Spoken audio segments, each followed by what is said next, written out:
there's no way. Like, how would you do it? Like, you wouldn't be able to get that much force to stab someone where it would be fatal. You know what I mean? I mean, she did prop herself up against the door. Like, Sure. she used her leg to like hold the door closed, so like she was providing the counterweight. But so is the mail slot knifing the doggy door, garage door, like physics of Scream 1? Like, I give it points for I had some words though. about that. I had some words about that, if you recall. I was not super happy with the way that the doggy door death with Tatum. Who Tatum, and we should give credit, also coined the term ghost face. Because in a lot of, she up until then, it was the killer, and she said, "Oh, Mr. Ghostface," and that's how, which I think is super cool. But I would argue I would say that is a good parallel argument. Doggy door death versus the mail slot death, and I don't like either of them. I'm giving points for creativity, honestly. That's where you're winning me over. And they even called back. Wait. Creativity with Tatum's death or creativity with this death, with Kate's death? Both. Because there's a right answer to this question, and it is not both. It is both. It's not both. I'll give you so certain. I am. There's creativity in Tatum's death. That funny, cool. Okay, whatever. That seems very unique. That seems very impossible to me, because that flap does not go up that high, and you cannot finagle enough force to get a knife to where it'd be fatal. But I think you are convinced that the character is safe for a moment, and then you see the death come along, and you're like, oh, so it's a shocker in that aspect. But I don't know. I just thought it was inventive because I didn't see it coming. You know what I mean? Oh yeah, no, I agree. I did not see her death right there. Didn't see it coming. Knew it was going to happen. Did not see it happen right there. So I will give it to you there. But I wish they would have had a different death for her. Yeah, I mean, I won't argue that, but I'm fine with what we got.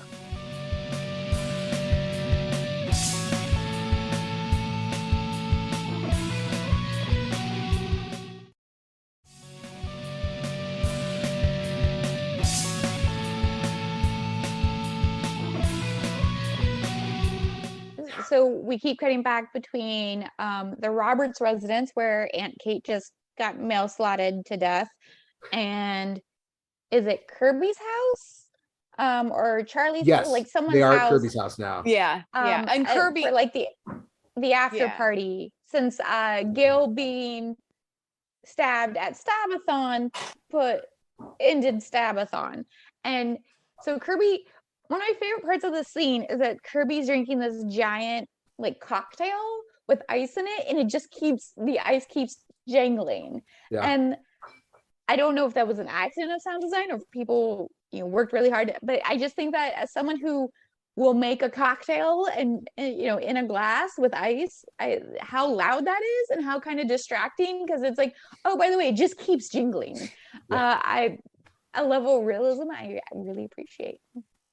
I also love her in these scenes in general, because she's full on like flirty and sassy, and then like smart and frustrated when Jill's boyfriend shows up. She's fan-fucking-tastic, and she almost dropped out of the movie because the amount of rewrites. Yeah, there were so many rewrites, and she was so frustrated that she was almost like, I'm fucking done. Thankfully, she didn't, and just gave a super fun performance. She's a fan favorite. Every single reviewer I listened to was like, Kirby's character is the best character in Scream 4. How dare you kill her? You are dumb. You're dumb for killing this character. So it is cool that potentially then she might not be dead at all.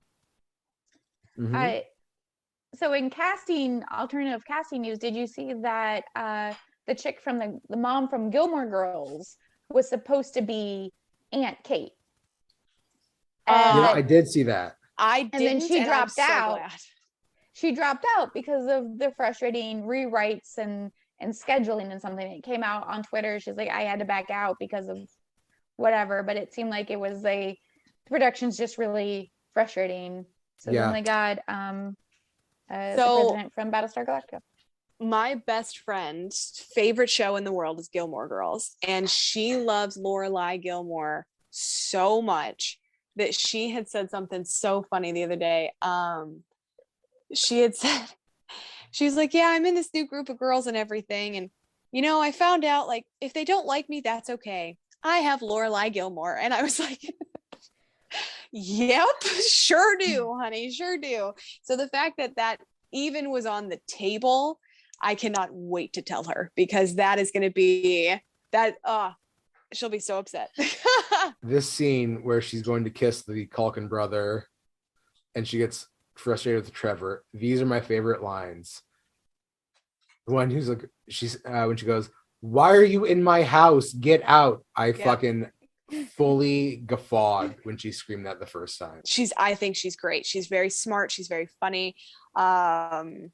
Very suspicious of everyone around her. It's great. So I'm really excited to talk about her in Scream 5. So get out of since my we house. know, yeah, I love it. Oh, so here they did the fake out where short-haired film nerd had his headset on, Robbie, and was facing backwards, and so he's looking at it through his phone. So you anticipated the killer showing up from behind so that he would see it on his phone and react too late, but instead it was right in front of him. The non-spoilery overview is that I wouldn't be surprised if the idea they had for Scream 5, when Scream 4 came out, gets taken and exaggerated and ran with in Scream 6, because Scream 4 was supposed to start a whole new trilogy that didn't center on Sydney, but then it had a very lackluster showing at the box office, and so they just kind of, which when we get to the end, there's supposed to be a whole different end to this movie, which is crazy, because I'm like, how do you, when you made the ending, the theatrical ending, you didn't know how it was going to perform. You kind of guessed based on what you thought was going to happen, and then you put a kibosh on the trilogy idea. So I wouldn't be surprised if the original idea for Scream 5 actually turns into Scream 6, and that one character's plot turns into a different character's plot. And if you're in the know, those words may make sense.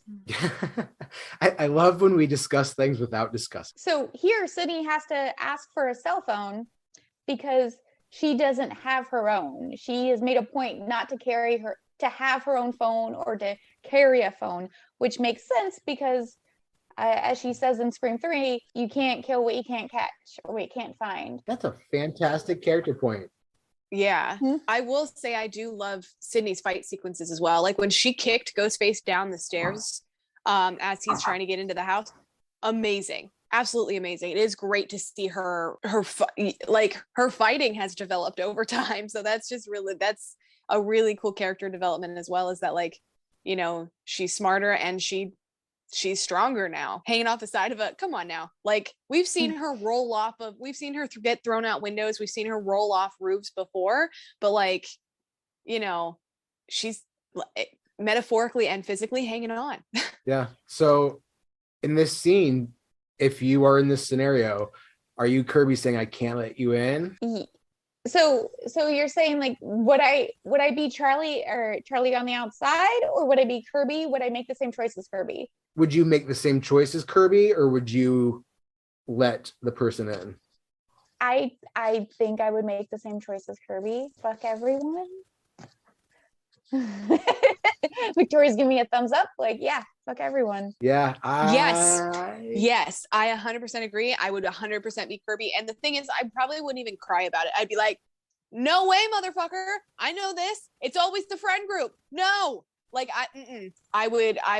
When Randy and Stu are like, he's gone crazy, and they're pointing their fingers, and Sydney's like, fuck both of you. Yeah, no. Seriously. Yes. Yeah, I would have been. I'm surviving. No. Exactly. I would have 100% gone with the same decision. I can't let you in. I can't trust you. Like, you know. So yeah, I was right there with her. And I was like, smart call. How about you, Jay? Yeah, probably. I also, who doesn't love this? Where she's like, I know all the answers. Just yeah, and I love this homage to the first one right here. This is great. This is really, really wonderful to get this sequence back. I also like that the question that she loses on is one that we also didn't know when it came up in the trivia game. So it is a really good obscure question, and that if we had just watched this a little bit sooner, we would have actually known. Yeah, and here we see get stabbed by the young Culkin, and she made the right call, man. She made the right call by not letting him in, because obviously the young Culkin is the killer. He's one of the killers. Yep, Charlie, the first killer. Yeah. I think he's the main killer. I think if after the identities are revealed and you go back, I think he's killed most of the people. Like a Mickey and Mrs. Loomis situation where she just kind of orchestrates and is around, but Mickey's the one mostly doing it all. And I feel like the second killer was banking on him doing it all. Sure.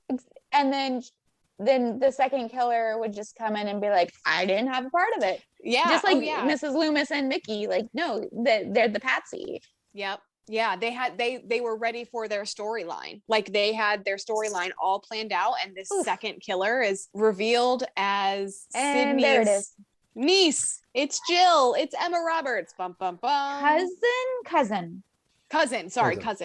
I keep wanting to say niece. Yeah, so it's her cousin. And so yeah, they show the voice changer and everything. And then where do we go to finish it out?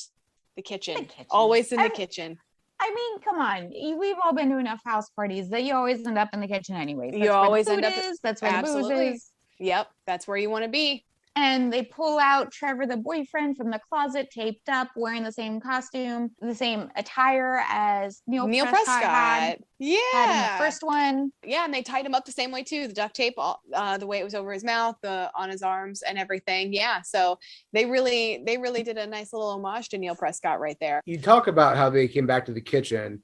This movie is kind of supposed to echo a lot of the exact same beats and plot points as the first Scream, because it was supposed to reboot a new trilogy. But the interesting thing is that you talked about how you think Charlie is the more prolific of the killers in this movie. According to IMDb, it's actually the other way around. Jill is the more prolific, and I'm trying to find it really quickly. Yes. So Marnie, they are attributing to either one of them.